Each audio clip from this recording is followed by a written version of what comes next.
இன்னும் வைங்க அப்படின்னு சொல்கிற அளவுக்கு ஒரு செட்டிநாடு பெப்பர் சிக்கன் பார்க்கலாமாங்க? வாங்க.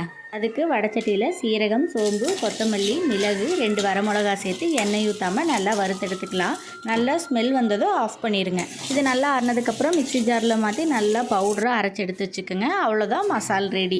இப்போ இன்னொரு வடச்சட்டியில் எண்ணெய் ஊற்றி 2 பட்டை, 2 ஏலக்காய், 2 கிராம்பு போட்டு நல்லா வணக்கி விட்டுட்டு அது கூட சின்ன வெங்காயம் தொளிச்சு வச்சுருக்கேன், அதையும் உள்ளே ஆட் பண்ணி நல்லா வணங்கினதுக்கப்புறம் இஞ்சி பூண்டு பேஸ்ட்டு, ஒரு மீடியம் சைஸ் தக்காளி 1 எடுத்து வச்சுருக்கேன், அதையும் போட்டு நல்லா வணக்கி விட்டுக்கலாம். அது கூட கல்லுப்பு ப்ளஸ் நான் லைட்டாக மஞ்சத்தூள் போட்டிருக்கேங்க. தக்காளி இந்த அளவுக்கு வெந்ததுக்கப்புறம் உள்ளே சிக்கன் ஆட் பண்ணிக்கலாங்க. சிக்கன் நல்லா கலந்து விட்டுட்டு அது பச்சை வாசம் போனதுக்கப்புறம் நம்ம அரைச்சி வச்சுருக்கிற பவுடரை உள்ளே ஆட் பண்ணிக்கலாம்.